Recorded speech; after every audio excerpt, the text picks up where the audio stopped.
Hello again, everyone, and welcome back to another episode of On the Range podcast. We got some good stuff today, Rick. We're going to talk about DEI stuff in our law enforcement. We're going to talk about the Cybertruck attack in Vegas.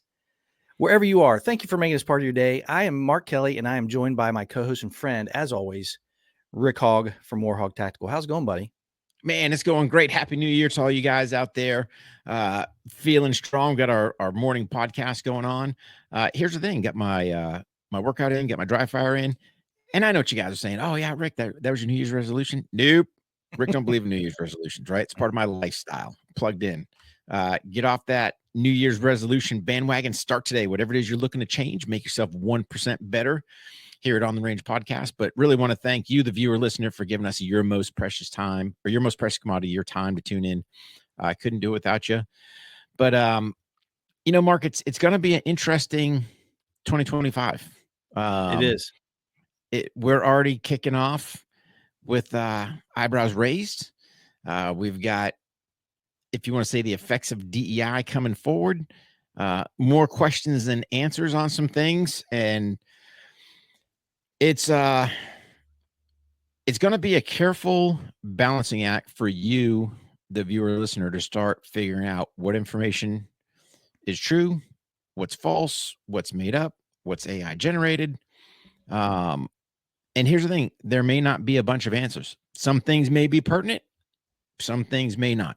Some things may affect you and what you're doing. Some things may not. So just be careful.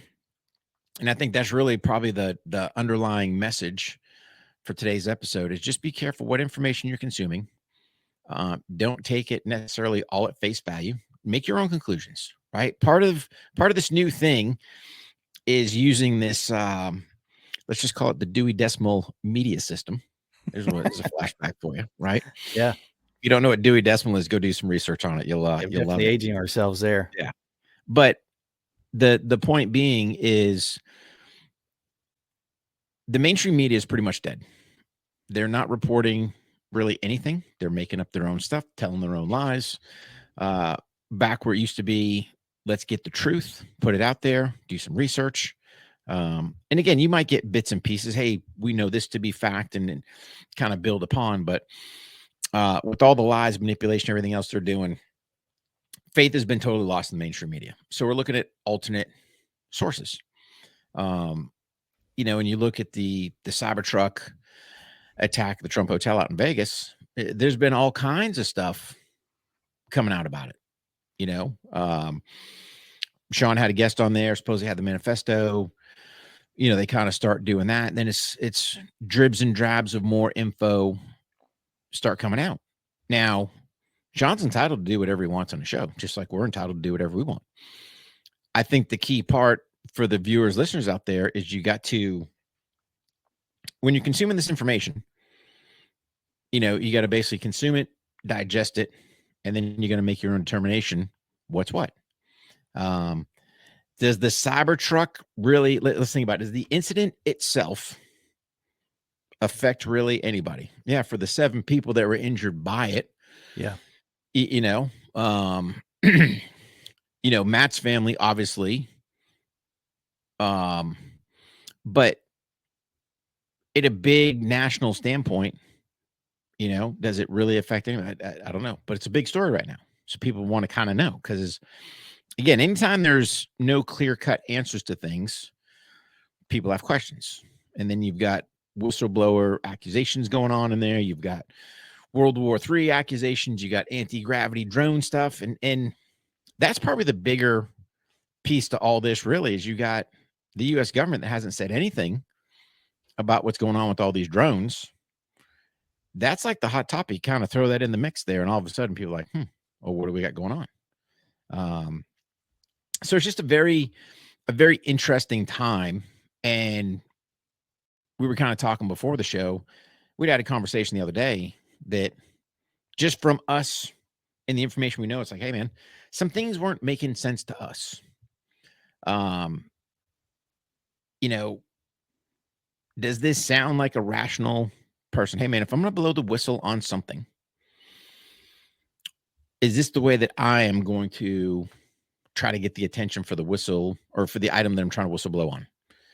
I mean, to me, and nothing against Sean or any of these other podcasts that he reached out to, why wouldn't you package stuff up? And especially if you're whistleblowing things that have to do with DOD, why wouldn't you hit up the Armed Services Committee? Totally agree. And I think that's an important point, even though we're going to talk about Sean and his show. We don't fault him at all. We talked about that multiple times. You know, he asked a couple of the one whistleblower, or the person that came on his show, I think his name is Sam Shoemaker or Shoemate, something like that. Anyway, he came on his show and it was an interesting show. I mean, like you mentioned before, he kind of lost us a little bit. Sam did, with some of the things he was saying and talking about and addressing, and what was in the material that he's presenting as fact or presented to him. And we don't fault Sean at all. I mean, he even asked him, "Hey man, did you give this to anybody else? Did they vet it?" He asked some questions, immediately to Sam, and why wouldn't he? He's got a good show. He's got a good platform. It was an interesting piece of information that he was, talking about. But you're right, man. Everybody has to look at this stuff, because I think pretty early on, you and I, even though we wanted to wait to see, because things were going to come out, not necessarily in the mainstream media, it was going to come out because these folks in this genre, man, they're sharp. They're sharp, and they're going to bring some more information forward for us to digest it as well. It's just very important that you look at this stuff, you take what they're saying, internalize it, think about it. And if it doesn't make sense, it doesn't make sense, and seek something else out if you're interested. Yeah. But I think you also made a good point too, to mention the individuals that were hurt, because I'm not willing to give this individual a pass, because it didn't seem like he was trying to cause a mass casualty event, but he could have hurt some people. I don't like that at all. So it's a good thing you brought that up, because people were hurt here. Yeah, there were people hurt there. Yeah. But here's the other thing at the end of the day. Does it really affect you? Is this item, and we're talking about it, right? Because there's so many ties into this. First and foremost, does it really affect any one of us? Short of kind of like I said, that, people injured, his family, stuff like that. Right. Is it really affecting anybody? Okay, cool. It's a something to chat about. How much time am I going to invest into it? Personally, I'm not. I've got other things to do. And I think that's my biggest point, is we can get very, very wrapped up into some things. Now, I know for me, where I found it initially interesting, or let me pay some more attention. So on January 1st, we basically have 2 terrorist attacks here in the United States. So you've got one in Las Vegas, you got one down in New Orleans. Okay, I'm going to pay some attention. What do we got going on? Because we know that we have got terrorist operatives here in this country. We know that for a fact. Now we're going, okay, what's going on? Are these cells starting to kick things off? That's where I become concerned, because now it's a personal safety of my family, safety of my friends. But when it's kind of isolated incidences, okay. And that's where, I think for the viewers, listeners, that's the part you got to kind of start going, okay, cool. What's going on? And then with that being said, same day, 2 attacks. You probably want to sit there, make sure you got your firearm skills dialed in. Hopefully you're carrying. You're not in one of these restrictive states, although that might change here come January 20th. And then you get some fitness going on, right? Can you sit there and lunge, dodge, jump, do all your stuff you got to do to save yourself, save your family, save somebody else. So to me, that's where I got in. Now it's interesting, and I think it folds right in, Mark, to what we're talking about, is that consumption of information. Hey man, people are going to put out whatever they want. I would just, for you, the viewer, listener, does it make sense to really deep dive, to get involved, to have this thing consume your time? Or could you sit there and go get your workout in, or go get your dry fire in? So, it's all about making yourself 1% better. Just think about that. Just think about that at the end of the day with all this stuff. Totally agree. And the piece about these two events happening at the same time and the information that was coming out and the way it was delivered was something that piqued our ears straight Mhm. up, because it was a topic. The DEI topic is something, diversity, equity, inclusion. Okay, we've heard this stuff all the time, and we kind of stayed away from it because really, it wasn't that we were afraid of the topic. We just knew that at some point it was going to, even more so when something like this happens, reveal how damaging and how horrible of an idea it is. And this Mhm. was a perfect example that was right in front of everybody. And the media, at least some of them, and especially the alt media, were all over these individuals, these law enforcement individuals who are trying to shove this stuff down our face, that facts weren't exactly facts. You're seeing this wrong. This is what really happened. This is Yeah. not a terrorist attack, all this stuff. And we're Mhm. particularly talking about one of the representatives from the FBI down in New Orleans. Yeah. When that interview came out where that she is trying to tell us that this is not a terrorist attack, ramming it down our throats, and despite the fact that we all know that he exchanged gunfire, he also had some materials on his person in the Mhm. vehicle that demonstrated who his allegiance was. We're Yeah. all like, dude, come on, man. Why are you Yep. doing this to us again? So close to everybody being embarrassed about how horrible this DEI works. Why are we seeing this person? Well, it's because they hired her and she's there. She was the Yeah. person in charge. And not only that, her stage presence and her delivery was awful.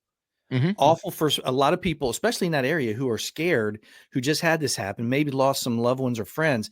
You know how people are affected when things happen in their community like this, that they're Mhm. so, raveled around and enjoy going to. Now they don't feel safe, and they certainly don't feel safe that this is not going to happen again with this person in charge of the law enforcement in that particular incident.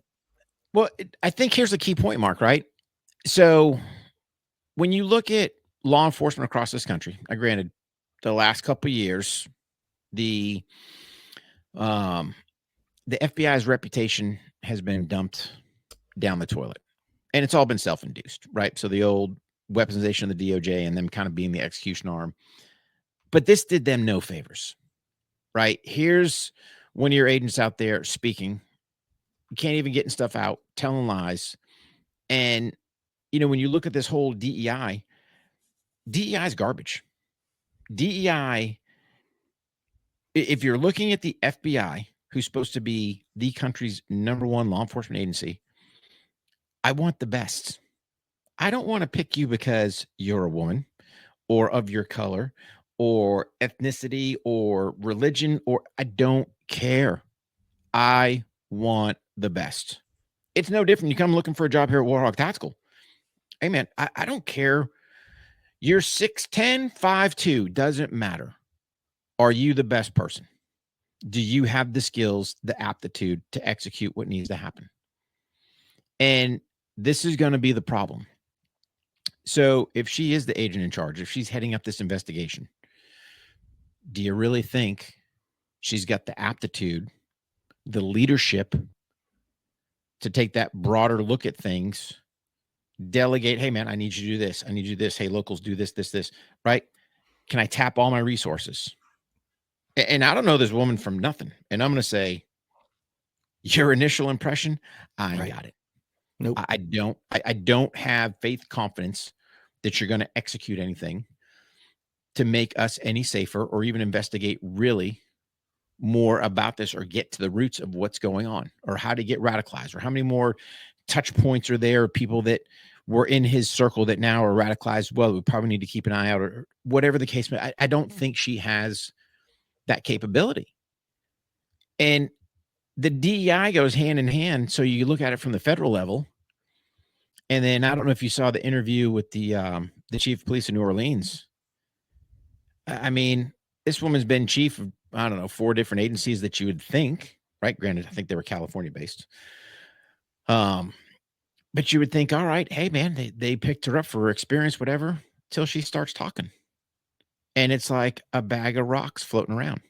Yeah. And what these people don't get, all these DEI hires, all it does is blemish law enforcement, which is already blemished as it is, because the media has done the damnedest to politicians between defund the police, everything else. It is already a rough place to work.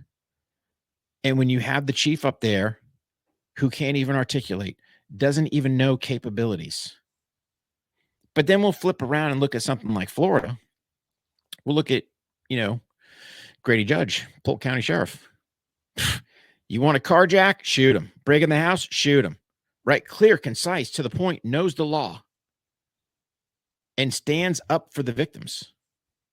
I mean, it's apples and oranges. But again, I hate to say it. It's a matter of time for this whole DEI mess is going to implode. And the problem is, once again, it's going to cost people their lives. Yeah. And here's one thing too, that I can hear the voices in the comment section saying, well, how do you know she was a DEI? Okay. Well, then you explain the lack of competence. You explain it. Yeah. Because that person, I wouldn't let them be in charge of my 6th grade local freaking baseball team, T-ball team. I wouldn't do it. No. And they're in charge of the region of that area of the FBI. And this is your response. And then how come just a few days later, someone comes in who's completely different and says it is a terrorist attack? Yeah. From the FBI. To explain that to me. And explain to me that this person who initially gave the briefing, I don't know her name, you think she was completely read in and briefed and showed up at everything that was going to occur there? Because I can tell you right now, she's a local station head for the FBI. Someone from her team is going to those meetings where they're putting on these big events. They have these regional operations centers. They get them all together. The Department of Homeland Security usually has task force officers from local PDs, fire department, chemical guys, everybody. They get them together and they read everybody and they bounce things off you. You think she was involved? She sounded like she didn't even know what the heck was going on. So did the chief, by the way. Oh, absolutely didn't seem like they knew what the plan was. No, nothing. It was didn't terrible. Know, like to the chief's part, right? Didn't know what was going on. But then here's what boils down. How can you be an effective leader not knowing the full capability of what you have? Right. So she's like, what do you mean we had the ability to block the streets? Oh, what do you mean we could have protected the sidewalks? Right. This is the chief of police of a major U.S. city. So here's an example. Hey, chief, do you have a SWAT team? I don't know. What's their capability? I don't know. The things you might want to know, right? So that, God forbid, something happens, is my next call to a higher level to go, hey, man, I can't handle this. And I got it. Nobody wants to do that. But that's leadership, right? Going, this is out of my wheelhouse. This situation is way too big. I need somebody else. So let's just say hypothetical. We'll talk total hypothetical for a minute. Something radiological happens in New Orleans. Does she have the capability? I don't know. Does she know? I don't think she knows. She might, but she doesn't know if she does or doesn't. That's the worst part about it. That's it. Yeah. And that's where the citizens of New Orleans, she's putting them at jeopardy because she doesn't know. She doesn't know capability. Hey, and again, you can delegate or ask the questions. Hey, man, we're having this big event. Cool. Have we blocked things off? Because in the past, Bourbon Street's been blocked off from vehicle traffic. Why was it not this time? I don't know. But it was all just the questions to ask. What's going on? Yeah. But if you don't know, talk about leadership before I forget, yeah. Rick, I'll let you finish. I just want to say this. When someone shows up who's supposed to be the leader, effective leader, that's a great thing to bring up. When they show up, you want everybody to say, okay, this is going to go better now. Are they going to fix everything because no, but this is going to go better now. I don't get that from her. No, but go ahead, buddy. Yeah. No, but Mark, you're spot on. It's more confusion, right? Yes. So from the leadership standpoint, hey, man, I'm going to get information. Now, she's post-incident, right? So nothing happened pre, so she couldn't plan for everything. She's at total reactive mode, right? If it's me, hey, man, are we looking out? Do we have potential? What's other potential targets that could happen? Right? I don't know. But it's just, my God, you listen to these people speak. And I'm not looking for, super crisp, refined. I'm just looking for, hey, do you have some confidence in the information you're delivering? And I'm not seeing it. Can you decisively let the people know, hey man, here's what's up. Hey, you're safe. Do you think the people in New Orleans, after hearing that, feel safe at all? I wouldn't. Dude, I don't feel safe up here. I'm No. not even in New Orleans. I don't feel safe. No. That's why we take, we take our firearms training serious. And that's why this episode is brought to you by the Firearms Training Notebook. You go to ontherangepodcast.com. There's a button. You can click it, go right there and purchase it. And if you don't have a plan in your firearms training, whether it's live fire or dry fire, you're wasting your time. You got to write it down and document it. And the Firearms Training Notebook, written by Hogg Tactical and Kelley Defense, is the tool to do just that. But no, man, I tell you what, if you don't think that it's time for you to get out there and do some physical training and some firearms training, it's going to get a little bit worse before it's going to get better, because once all these things start to happen and you have these folks still in charge until they get that transition completely done, you're in danger. You're in danger of not getting the services that you deserve and the investigations that you deserve. Sorry, buddy, I had to get that in there because it's such a good point. But you bring up a great point, Mark, right? Here's the thing, at least for me, I don't need law enforcement for services. Investigations, potentially, right? I'm not expecting them to come save me, rescue me, do anything for me. If anything, nope. I'm looking out for them. I'm driving down the road, see the blue lights, I'm going to throttle back. Just take a look. You okay, buddy? All right. Don't see no scrapping, no tangling, because we've all seen that, right? Citizens coming to the rescue of law enforcement. Yeah. So, and they're in a tough job, and I'm not looking to bash law enforcement. My point to this whole piece is, and you guys know I'm not a New Year's resolution guy, but take your blinders off.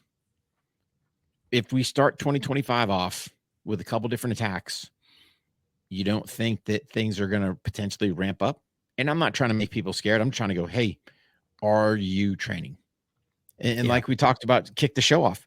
Dude, I got my fitness and firearms in first thing this morning. Was it a little chilly out in the garage? Yeah, man, get the space heater going.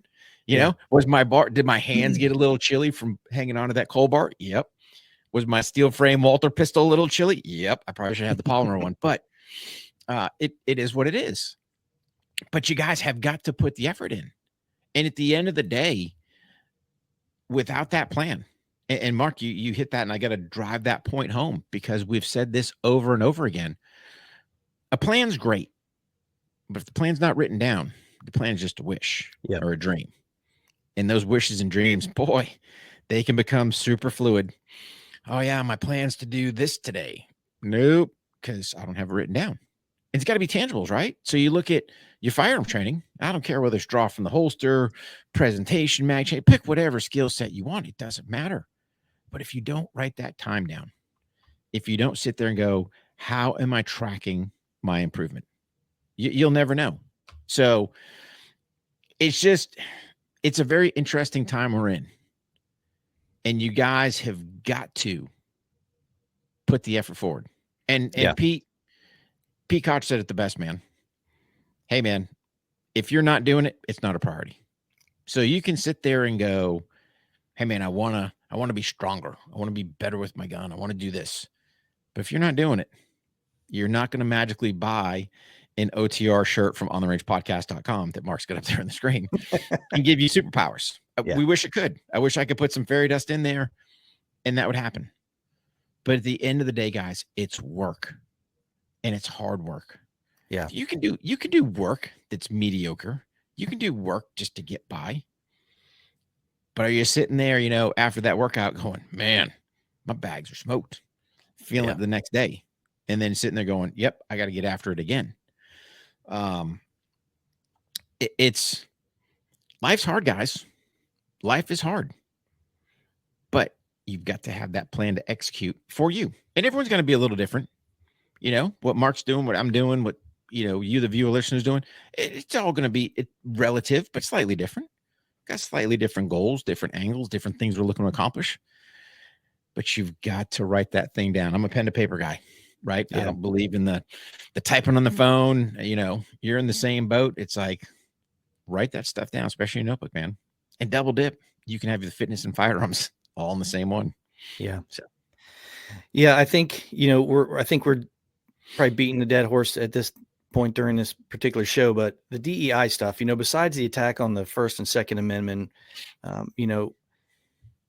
this DEI thing, I think is probably one of the worst ideas I've ever heard. It's almost as bad as defunding the police. It's just the dumbest idea that's come out of this administration, and that they leaned totally in it.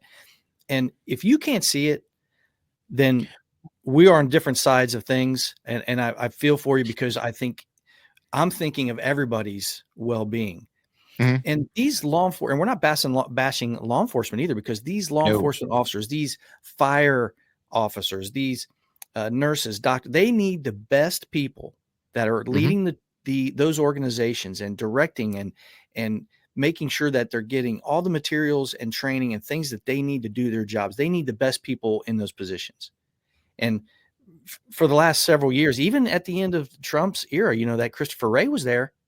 Man, you talk about he's terrible, absolutely terrible, self-serving, not doing anything, gets up there and we got these folks from, these other bureaus and cabinet members who are covering their ears like they're 5-year-olds. It's absolutely freaking ridiculous. Yeah. And if they're not DEI for who they are, they're DEI for what they believe in, because they wouldn't have put them in those positions just for that. And people are like, well, how do you know these folks are DEI? Because they told us they were going to do it. Yeah. FBI was running ads on how they were going to raise the number of people, and I think New Orleans was there too, that were going to be DEI hires, women specifically.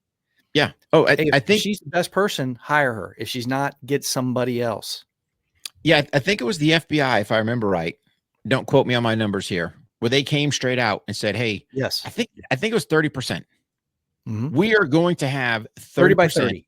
Yep. Yeah, that's it. 30 by 30. Well, what if you don't have the 30? How about I don't care? But here's one, and I'd like to get your opinion, and really for the viewer listener out there, stick us a note in the comment section. All this stuff, they like to change the words, right? So think about this for a minute. Is DEI really any different, or just a name change from affirmative action? No, it's exactly what it is. All they did was just change the name, which is against the law, by the way. Yeah. So you just take affirmative action, give it a different name, swoop right back in. And, Elon was a prime example. He's got, with SpaceX, some classified programs in there. And now you've got the government going, hey, you've got to do DEI hires. Whoa. We got classified programs here, but you want to get people in there just to get them in there and I think they wanted illegals and all this crazy, really. Like, it doesn't make any undocumented sense. Hires. Yeah. Undocumented personnel hire. He's like, dude, we got security issues here. Exactly. But it's like, you're damned if you do, damned if you don't. Yeah. But my point being is, all this stuff is it's mediocre. So it goes back to affirmative action. It goes back to everyone gets a trophy. Hey, you want to go be an FBI agent? Go apply. You're probably going to sit there and make it. No, I want the best. I want to know, hey, man, if you're coming to investigate for me, whether it's put out the fire, investigate a crime. I remove the save me. I'm not looking at them to save me from nothing. Do you want Snuffy that's mediocre? And it goes for both male and female, right? Do I want the firefighter who can't haul the hose off the truck to go put that house fire out? Do I want the firefighter who can't carry the jaws of life to extricate me from my vehicle before I bleed out? Ask yourself, people, right? I mean, we should demand, no, I want the best. I don't want your standards changed. I don't want this. I want the best people. Because at the end of the day, guys, say what you want. To me, it all boils down to your security or your safety. Yeah. Yeah. So the highest standard and the highest effort. That's really all you have to do. That's it. And for certain things. Well, most people can't do that. Well, then they need to look for another line of work. Not everybody is meant to be an FBI agent. No. And it's nothing personal, right? It's just, it's business. Yep. Some people aren't, hey man, I want to be a a rocket scientist. Not going to happen. Yeah. Right? Could it? I Find mean, something. could you Yeah. put Find could you something put else. the work in? Could you drive towards it? Yeah, if that was really your drive or passion. And I'm not saying people can't, but don't show up at the door of whatever 5-0, weighing a buck nothing, and think you're going to sit there and haul these hoses or do whatever, Yeah. and they're going to hire you just to hire you. Yeah. Because you're just putting other people's lives at risk if you are the hire or you can't do the job. I'd rather have 4 pipe hitters than 400 people. Yeah. Because I know them 4 pipe hitters are going to give me everything they've got, and they'll probably outwork those 400. Yeah. We just need And to think of change how that. we do business. Let's say you put all your passion, all your effort, and you come up short on something. That effort may have put you in a position to be better than you were before. That will lend you the opportunity to go do something else that might be equal as high a level. That's just something different because of Yeah. the effort you put in. So Yeah. it's not wasted time. It's effort and hitting those standards. That's if you don't there, then do something else. That's another something that is a goal for you to choose. It's not a failure. You're still working No. towards it, but Anytime, you just can't plug somebody in there. no. Anytime you invest in yourself, Mark, Yep. that's a win. Yep. That is, if you can honestly, if you look at yourself as the bank, am I putting deposits in or am I just taking withdrawals? So a prime example, hey man, and again, I'll run the F's as I like to say. Did I get my firearms, my fitness, my finance, my family, my faith? Am I putting deposits in or am I sitting there in the magic box just watching my TikTok cat videos, wasting my life? Right? That's what you got to ask yourself, guys. I'm telling you, put the work in and you will reap the benefits without a doubt. Because this day and age,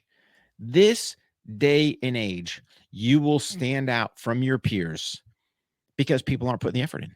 People are they're expecting. And if you're a go-getter getting after it, man, watch out because the world's your oyster, man. You'll take whatever you want. Granted, we're all going to have some type of bumps and hurdles and things along the way. Not a big deal. Not a big deal. Learn from it, dust yourself off, get stronger, bam, and get after it again.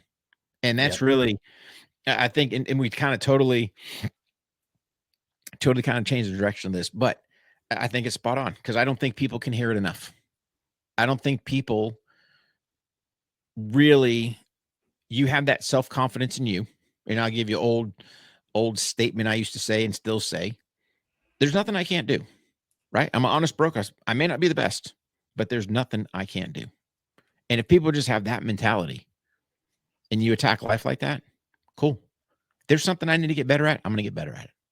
There's something I need to learn. What do I know about running a business? What do I know about SEO, email marketing, all that? Nothing.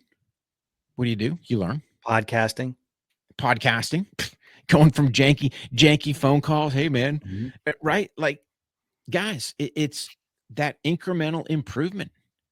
I can't stress it enough. And that's really the driving factor when we started the podcast, to keep the brand alive. But then how do we help out other people in a grander scheme? And you have to invest in you. You have to believe in you. You have to save you. And with all this information kind of circling back to the old Cybertruck deal, hey, man, if it's relevant, great. If you're just interested, great. But be cautious on what info you're consuming, where you're getting your information from, and then draw your own conclusions. Yep. And here's the thing. Say what you want. The First Amendment of the Constitution of the United States gives you that right to say what you want. You disagree with somebody? Disagree. We can disagree to disagree. It's okay. Yep. But yep. Yeah. Don't let this DEI stuff going away and, thinking that, I'll never get able to have an awesome job or do what bull crap. You can do it. They don't want you to think you can do it. And they just want to elevate you there and put you in a position that you don't need to be in. That's not the way to do it. Earn it, get out there and work hard. No, man, it was great show, buddy. I think that DEI and letting people know that you can work hard and make those goals. They just got to believe in themselves. And that's the hardest part a lot of times, but yeah. You Yep, work invest hard. in yourself. Imagine this. You work hard, especially let's talk to the ladies, for example, right? Because the ladies are getting smashed here a little bit with dudes wanting to compete with them, right? Ladies, blow it off because them guys suck at their sports anyway, right? They're just trying to look and be cool. But again, if we look at the FBI and they're 30 for 30, man, if you're a go-getting woman out there and you apply to the FBI, you putting your fitness in, good head and your shoulders, you will crush your peers. You will crush your peers where, hey, worried about, because a lot of times, oh, I'll never be in charge. Boom, there you go. You're the AIC because, dude, you're on it. Because the rest of your peers look like old girl freaking from New Orleans. I'm telling you. Yeah. Right? Yeah. So don't be discouraged. Use it as your fire, as your passion, and get after it, man. Be 1% better every single day. Yep. Crew members, stand by. If you're not a crew member, make sure you go to ontherangepodcast.com and hit that try crew member for free. You can try it for free, and then you can sign up for one of the tiers and get all the good stuff. But you're not going to do it unless you become a crew member. Go to OTR. Go to ontherangepodcast.com and sign up today. Good show, Rick. You want to go ahead and close it out? You know it, buddy. You guys train hard, stay safe, and we'll see you on the range. All right.